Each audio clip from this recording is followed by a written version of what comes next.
Kaziwai zvakare vana vaMwari, ndinofara zvikuru kukuchingamdzai kuchirongwa chedu chamazuva ose konai pastor, patiri kusangana tichibatsirana kupindura mibvunzo yatiinayo inogona kupinduruka nebhaibheri. Saka sunungukai kuramba muchibvunza mibvunzo, sunungukai kushare nevamwe, sunungukai kuunzawo nekuinvita vamwe on this platform. Vazvinzwire vega. Toda kutenda nevatanga tinavo nguva yakareba vari kuramba vainesu pachirongwa chino, vari kuramba vachibvunza mibvunzo. Mwari akakombora uye toda kudayira kuti mibvunzo yedu iri kubatsirika. Inenge isina kujeka patinenge tataura, musatya kutaura futi kuti aiwa pasi nyatsondijekeserai mati zvakati, ko zvakati zvinozofamba sei? Tinoramba tichibatsirana nenzira iyoyo. Nhasi tira kupindura zvakare umwe mubvunzo, very interesting question wabvunzwa neimwe hama panapa. Regai tiuverenge. Nai pastor, ko kudenga kana tichigara according to our characters, what if I belong to Manasseh and my husband belongs to Levi?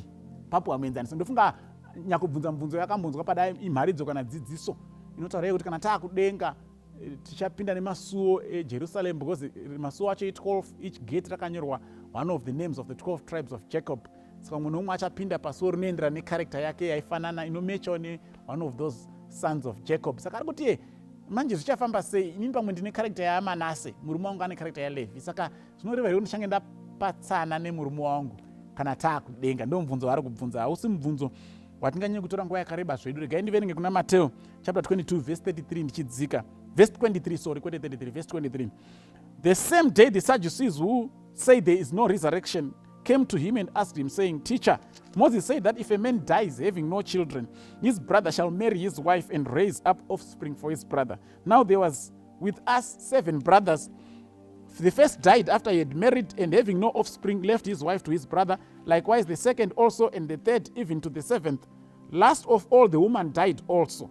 Therefore in the resurrection, whose wife of the 7 will she be? For they all had hair.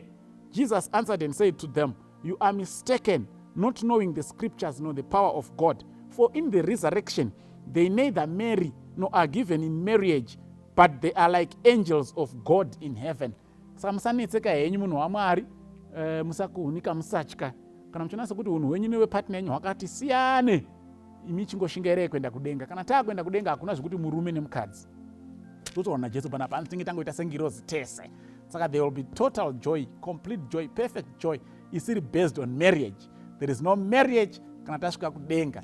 Tichagarako for 1000 years tiri kutakaita sengirozi. That's exactly what Christ has said. So let it not worry you or concern you kuti Mwari achabhalansa sei tsoro idzi.